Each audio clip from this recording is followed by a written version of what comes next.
Assalamualaikum warahmatullahi wabarakatuh. Perkenalkan, nama saya Ananda Anissa Amalia, NIM 220106440009 dari Prodi PGSD kelas 2022A.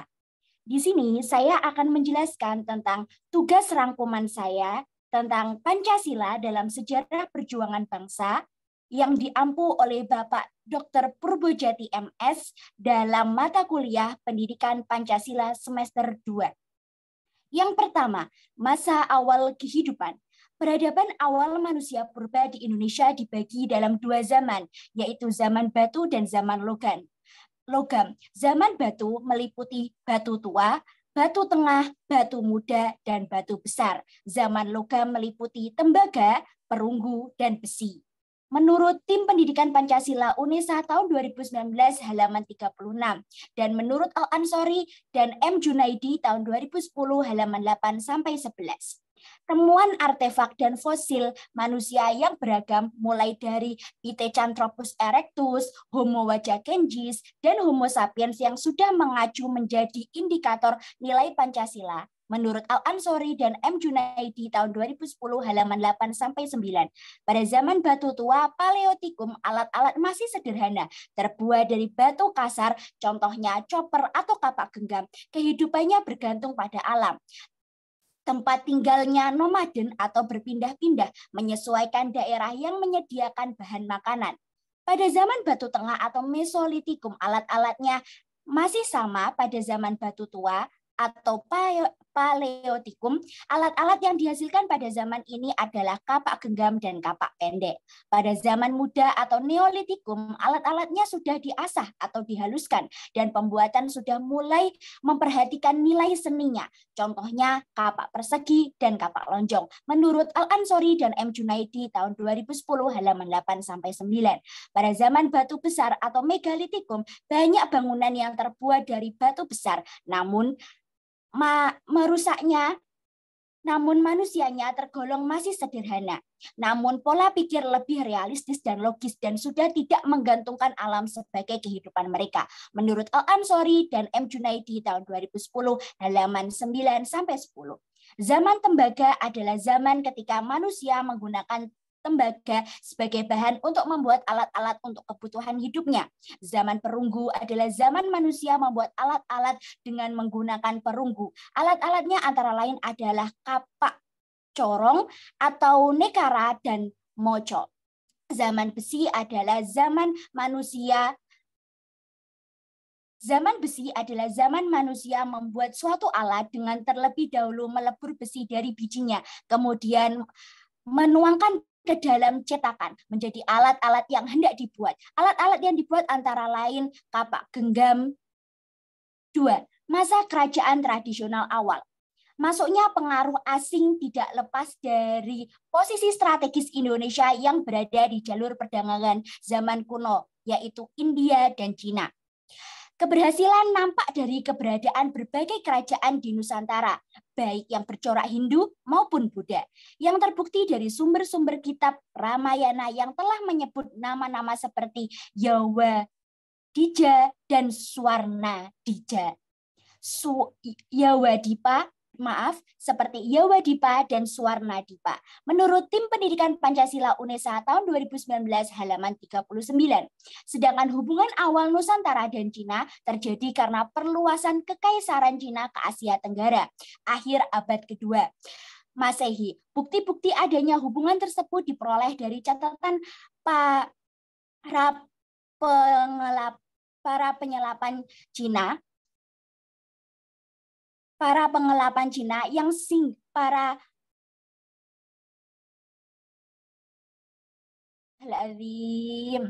pengelana Cina. Mbak Des.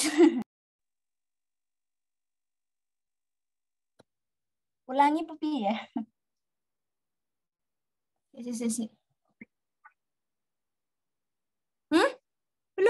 Belum, saya belum. Assalamualaikum warahmatullahi wabarakatuh. Perkenalkan, nama saya Ananda Anissa Amalia, NIM 220106440009 dari Prodi PGSD, kelas PGSD 2022A. Di sini saya akan menjelaskan tentang tugas rangkuman saya, yaitu tentang Pancasila dalam sejarah perjuangan bangsa, yang diampu oleh Bapak Dr. Purbojati MS, pada mata kuliah Pendidikan Pancasila semester 2. Pertama, masa awal kehidupan. Peradaban awal manusia purba di Indonesia dibagi dalam dua zaman, yaitu zaman batu dan zaman logam. Zaman batu terdiri dari batu tua, batu tengah, batu besar, dan batu muda. Zaman logam terdiri dari tembaga, perunggu, dan besi.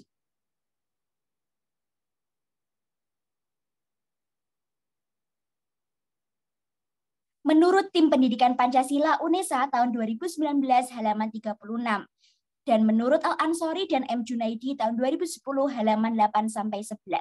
Temuan artefak dan fosil manusia yang beragam mulai dari Pithecanthropus erectus, Homo wajakenjis, dan Homo sapiens yang sudah mengacu menjadi indikator nilai Pancasila. Menurut Al-Ansori dan M. Junaidi tahun 2010 halaman 8-9.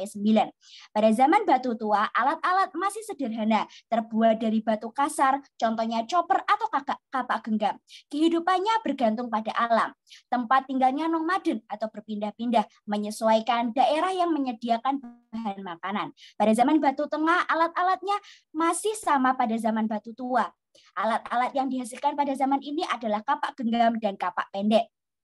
Pada zaman muda atau Neolitikum, alat-alatnya sudah diasah atau dihaluskan, dan pembuatan sudah mulai memperhatikan nilai seninya. Contohnya adalah kapak persegi dan kapak lonjong. Menurut Al-Ansori dan M. Junaidi halaman 8-9 tahun 2010.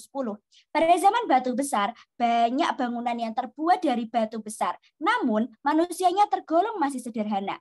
Namun, pola pikir lebih realistis dan logis dan sudah tidak menggantungkan alam sebagai kehidupan mereka. Menurut Al-Ansori dan M. Junaidi tahun 2010 halaman 9-10.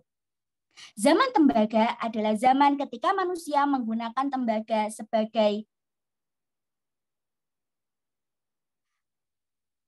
bahan untuk membuat alat-alat untuk kebutuhan hidupnya. Zaman perunggu adalah zaman manusia membuat alat-alat dengan menggunakan perunggu. Alat-alatnya antara lain adalah kapak corong, negara, dan moiko. Zaman besi adalah zaman manusia membuat suatu alat dengan terlebih dahulu melebur besi dari bijinya, kemudian menuangkan ke dalam cetakan menjadi alat-alat yang hendak dibuat.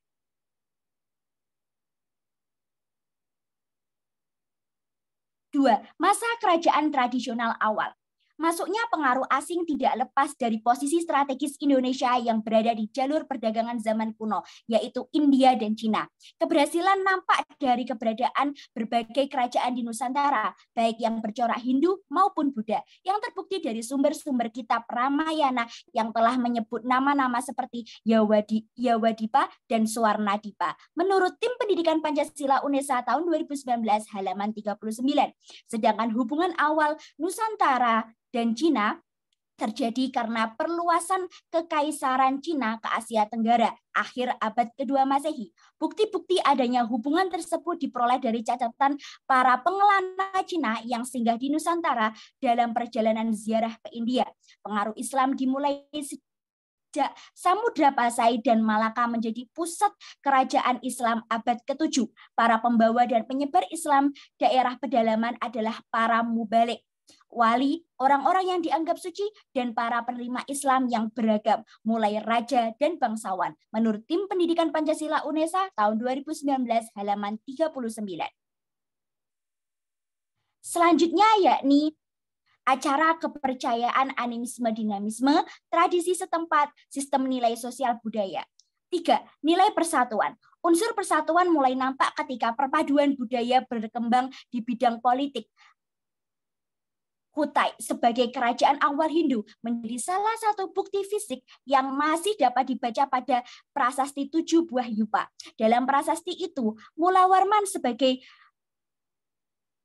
perekat masyarakat dan para Brahmana yang berjasa menyebarkan agama Hindu.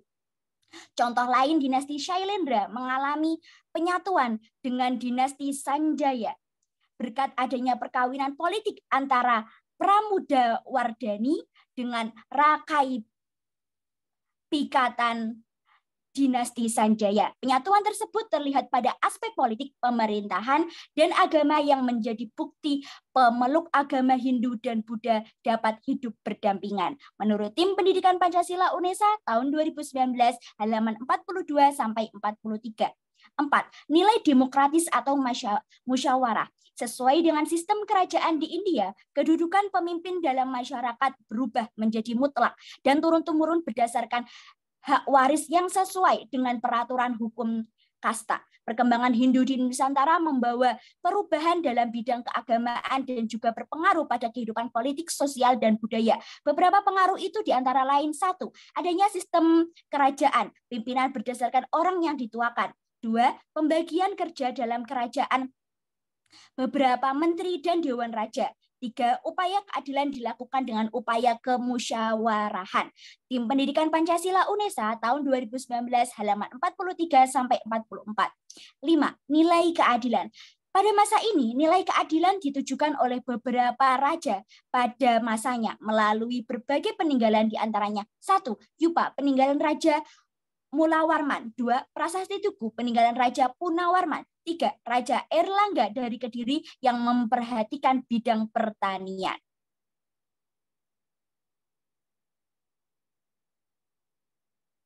Pada zaman besi tadi, antara lain menghasilkan mata kapak dan mata tombak. Menurut Al-Ansori dan M. Junaidi halaman 11 tahun 2010.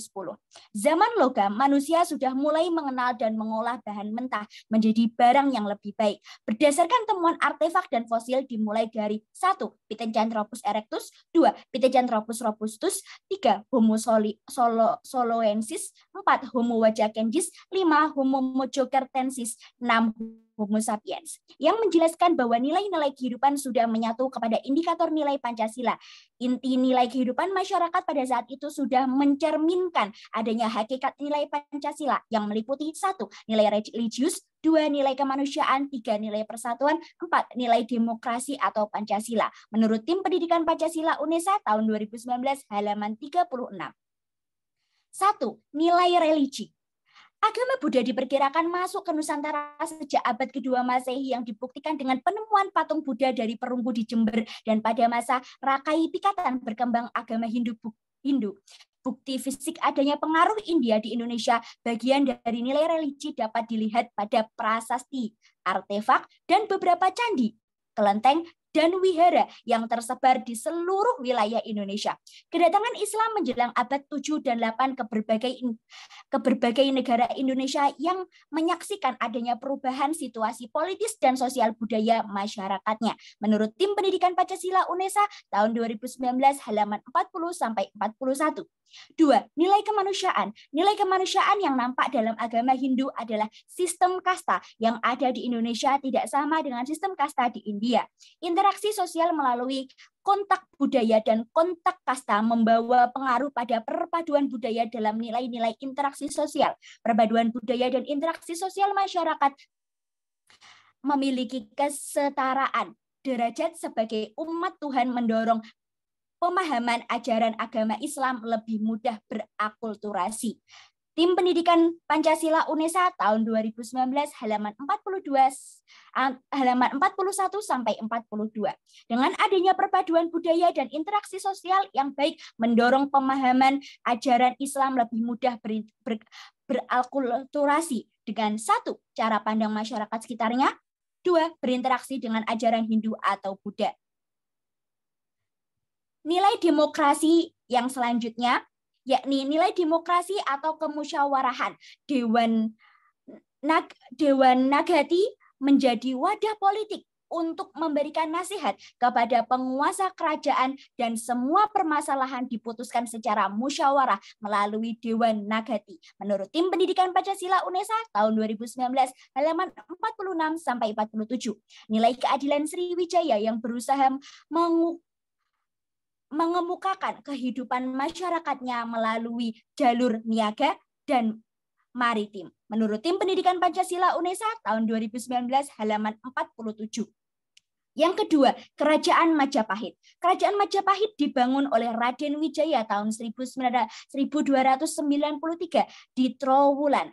Anaknya, Jaya Negara menggantikan kedudukan sebagai raja tahun 1309 sampai 1328.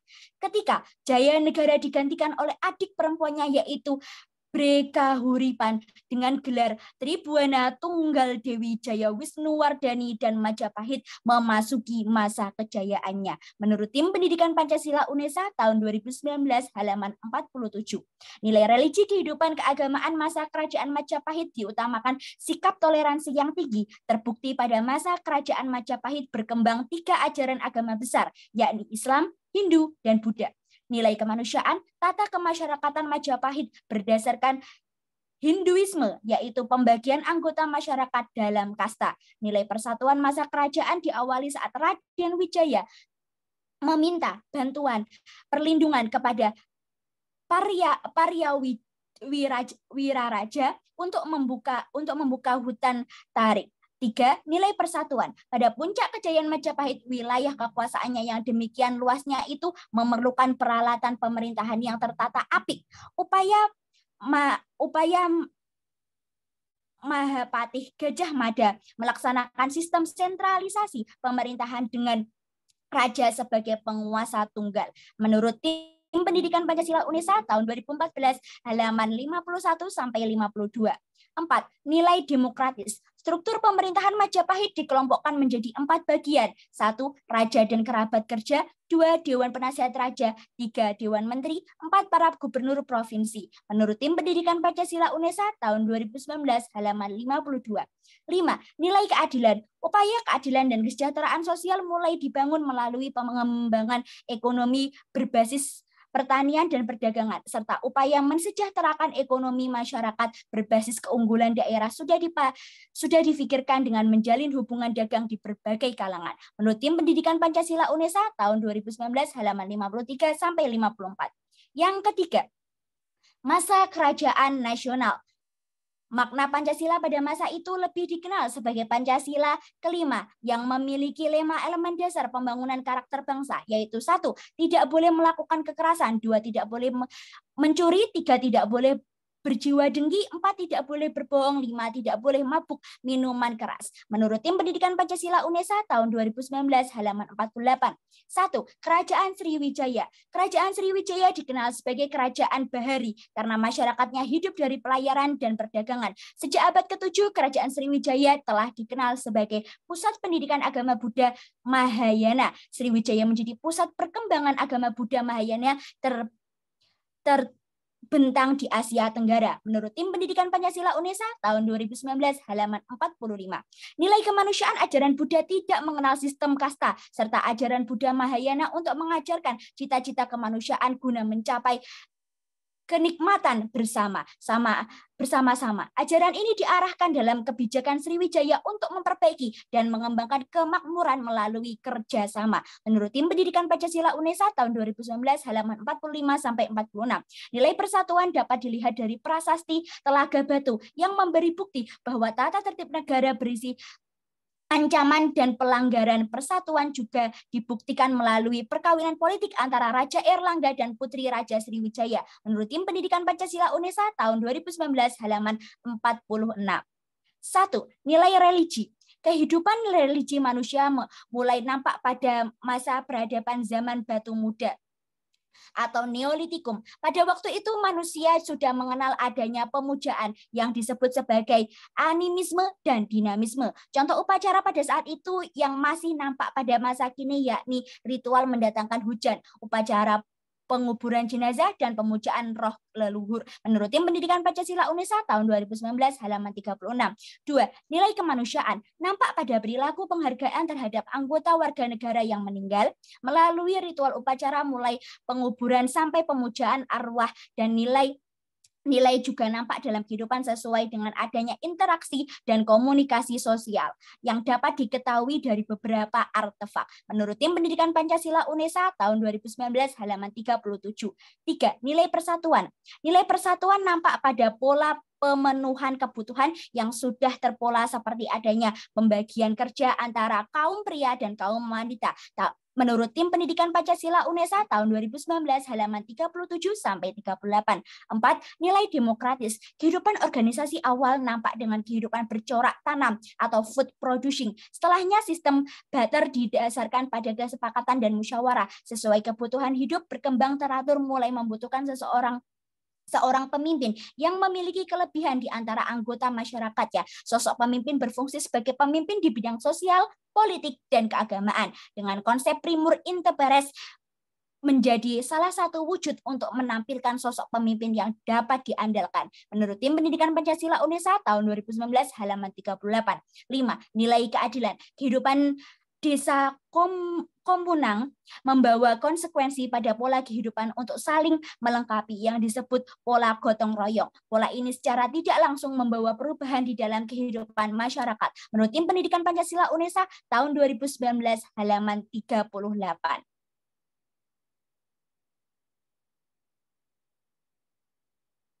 Baik, itu yang dapat saya sampaikan dari tugas merangkum mata kuliah Pendidikan Pancasila. Saya akhiri. Terima kasih atas perhatiannya. Mohon maaf apabila ada perkataan yang salah. Sekian. Wassalamualaikum warahmatullahi wabarakatuh.